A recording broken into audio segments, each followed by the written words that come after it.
Have so many fun things with this, which is it's darling. Hi, welcome to the Big Dumb Post Show. Today with treats. Do you want to start by eating one of these delicious cookies I made yesterday when we chatted? I was going to make chocolate chip cookies with high altitude flour. Yes. Did you find it? I found it. I went to the store. It's the same price as regular flour. And this is it? This is the cookie? This is my chocolate chip cookie. Okay. Here, I won't touch it because right now I don't have clean hands, but I did when I put it in the sack. Okay. Yeah. So yeah, your clean hands. Yeah. I'm going to break so a little it's just a regular chocolate chip cookie with high altitude flour. I want a little. Make sure you get one of those Ghirardelli chocolate chips. I was looking for the chocolate around the outside. Mike, would you like to chime in at any point and give your review of this cookie? Yeah, good. Yeah. Did you brown the butter? No, I did not. Sometimes I do. This recipe doesn't call for that. This is really good. Thank you. Okay. Okay. All right. Matt, would you like to try a bite? Okay. Ready? Heads up.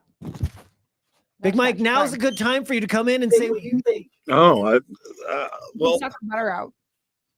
I gotta say, one stick. Really? I could really taste the high altitude yeast. Like it's not yeast, it's flour. Yeah. It was actually very delicious. Probably one of the best chocolate chip cookies I ate. Now, I'm not even hyping you up. Say that again. Was really good. It was one of the best chocolate chip cookies I've tasted. Like it was very. It's 2 sticks of butter worth. I go, so I go, ooh, I can suck the butter. And you go, it's only 1 stick. Actually 2. Yeah. You know, From this point forward, always use high altitude yeast, please. And I use the good butter flour, too. not yeast. I didn't use like the King Supers brand butter. I used the good butter. Yeah, yes. You got to use the good I butter. can taste the difference in good butter. Me too. You have to get good butter. I buy the garbage butter, but I also buy the good butter. I buy the garbage butter for here's some mixed Matt, veggies. You have a microphone. Use it. It was delicious. Yeah, that was good. Would you post it? Would you post the recipe? Maybe. Or bring it? Maybe. I don't know. Now it's a secret family recipe. Oh. Now if I post it, you won't need me. I want yeah, we would off you in a second. But I mean, that's going to happen regardless. Just a matter of time. Really good. Okay, Where did you find this recipe? Okay. So yes. It's not that weird of a story, but my ex-wife used to be a teacher at a school, and one of her kids' parents made these cookies, brought them into her like as a teacher gift, and they were amazing. Yeah. And so she's like, I gotta get this recipe. So this is the recipe I've been using from one of her students' parents. Have you ever did the little fleur de sel on top? No. A friend of mine just did cookies and did that on top, and I might change up and now be I bet it's a phase though. Yeah. You know what I mean? Like I'll do it for a while and be like, I'm done. I know. Everything now is salted. You don't need it's so good. Oh, you're not as much of a salt fan as I am though. I put salt. You have to bake with salt. Yeah, I can taste it and this is good. I don't add it at the end. Okay. All right, you guys. The reason I have paperwork today, it is so charming and so great. Now, so when we talk about this, it's from our perspective of you. Yes. Because this is a wonderful report, truly, that your daughter Delilah wrote about you. Yep. And you talked about this on the show that she was going to interview you and do this report. And it's really nice. It's 5 pages. Double space, but still. Yes. Yeah. Well, okay. If any of my boys would have done this, take out 4 pages and all it'd be like, my mom, yes, my mom makes food. Like it would not be as thought out as your daughter, who's darling, did for you. This is great. And it's really nice. Now then, I've made some notes. Right. Tear it apart. Time to tear it apart. Because it is about you and written from her perspective. It's really cute. Had this been written from Tracy's perspective, we got to change a couple things. I was sitting, this is a true story. You did not know that I had notes on this until we talked about there. Because I am sitting, Matt, you can picture this now. When we do Can't Beat Tracy every morning at 7:30, there's a part where I get kicked out of the studio. The listener kicks me out of the studio to answer the questions. As the listener kicked me out of the studio, I go into my desk, I start to make my breakfast, and I put my legs up on my desk like this. So I'm sitting like that, right? And I was like, oh, he said I could read this paper. I'm going to read this paper. The only reason it's at work is because I wanted to print it out. Yes. It Sorry. wasn't intended to be on the radio. No, it was not. And this is how it starts. And I will give you the look that I gave to a room full of no one when I read this morning.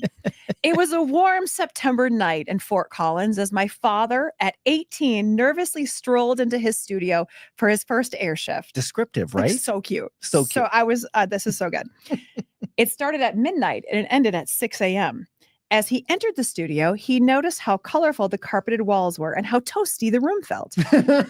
He also observed all the technology that was used, such as soundboards and microphones. Will I mess up? Will I make a fool of myself? Will I speak too softly?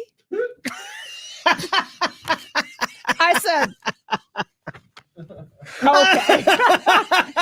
There has never in your life been a moment where you spoke softly, let alone too softly. We don't even start at mediocre volume with you. She took some artistic freedom there. The story goes. So the loudest human being on the planet. This is a fact. But my first ever air shift on a radio station, I was nervous and I didn't know, if I'm talking over music, how loud I should talk. So when she's like, describe your first shift. And so I was telling her the story and I was like, I was really nervous and what buttons to push. And I didn't want to I wanted to be able to be heard over the music. So I didn't know how loud to talk. And so she put it as cute. If I was going to talk too softly. Yes. You dainty thing. God. I was so excited. He actually reprinted it because I took this and highlighted just that one line. I'm like, you're gonna have to print out a new copy, man. I know. What is this? It's so cute. It's so cute. You know what we didn't get into is our first time ever on the radio. Really, I was it's really right drawn there into in that. paper on the paper. Right. I was really drawn to this because I don't know if we've ever talked about that. We all have that first shift and you remember everything about it. And I have a cassette tape. I still have Do that. you? Yep. I've got a my tape audition. of that night. Yeah. I wasn't that even night. I have my audition to try to get a job. Oh. So I was speaking into like you were faking it. Yes, you're faking it just to give people a chance for what you sounded like. Good morning, everybody. And very like, hi, this is Tracy coming at you. Coming at you. You're just really along with you. Like we were always along with you. We ain't in your car. Stop saying that. A lot of people still say that. Yes. And you know who you are. Yeah. Sweet goatee. Sorry.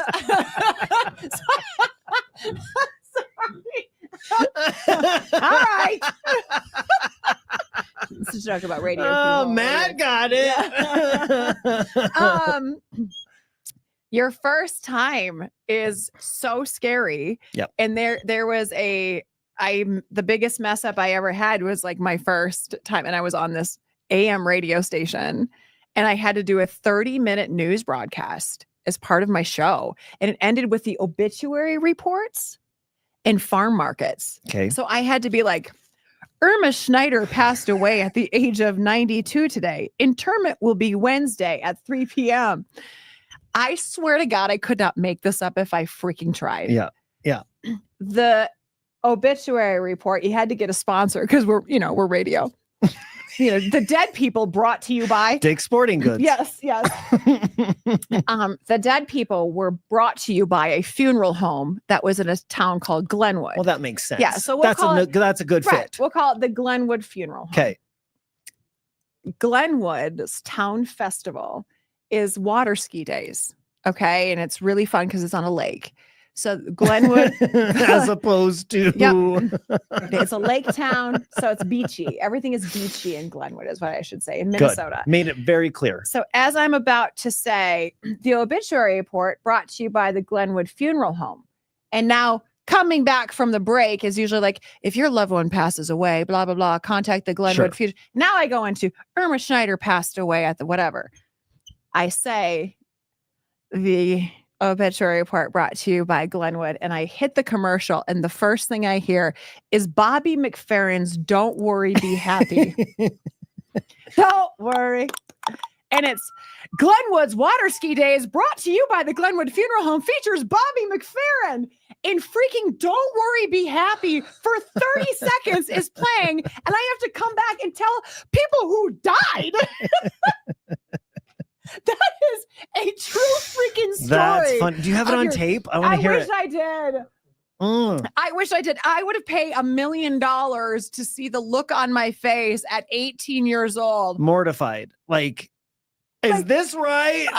This doesn't feel good. Poor Irma.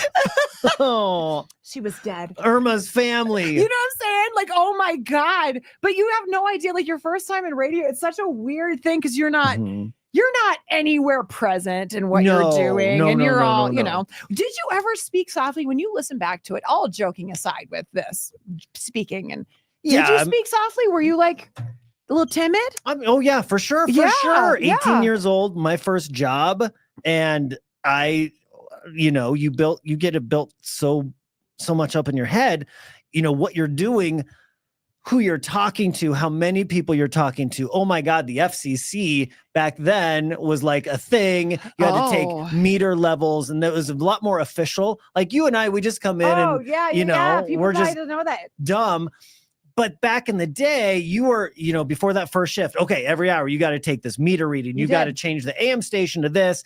And, you're powering down, you're powering up. There's a clipboard. I had to power down. I had to walk in with my FCC license. Do you remember getting a license? I never got that. That was a little bit before me, but just barely. Yeah. So there was a lot of weight. You're like, oh my God, what am I doing? I thought I was just introducing a Tears for Fears song. What's happening? And timid for a while. I still have that first show on tape. I don't know how to get it from cassette to where we could play it in here, but it would be really fun to listen to. We should start doing like a part of this, whatever, or even a podcast on like some of the first radio stuff, because it is a trip. There used to be this guy. He's dead now too. I read it in the obituaries. But he ran a grocery store. The grocery store. The town was tiny, tiny, tiny. He ran the grocery store, and he used to go to the bar and get so lit before he would come into the radio station to cut his commercials, and he wouldn't edit. He wouldn't want anything edited. So he would be hammered slurs every time for like a week. And he has this one where he started singing a song and it was like, I could write a sonnet about your Easter bonnet. Easter hams, $2.99. Fresh melon, watermelon, what for your Easter? And like it would be gibberish. God. And they just like let it play. What are you guys doing up there in Minnesota? Bizarre. It was bizarre. Does that stuff still happen? I bet that stuff still happens. Sure it does. Yeah. Think of the stuff that happens now in this business. Of course it does. The small little towns. Yes. Like mountain towns, when you drive up the mountains and you listen to some of those radio stations. Oh yeah, hill I people? love it. I love it. Come on. Can you imagine? I love when the local store owners cut their own spots like that. Yeah. It's the best. He would go and just get hammered before, reeking of booze, but the nicest person in the entire world, and would like deliver groceries free to your grandma. Probably drove there. Oh yeah. Wait, you said he's dead? You said, yeah. Okay, so we're not going to be sued for libel or anything? How big was this? God, right? I wish I had copies of those commercials. Yes. Because it was, some of them, I think they actually play some greatest hits once in a while because the store is still around. It's darling and charming in a way that you can only explain if you're from there. Because he never killed anybody. So it's charming now. Will I speak too softly? I think not. Tears for Fears on KYGO. Have a great day.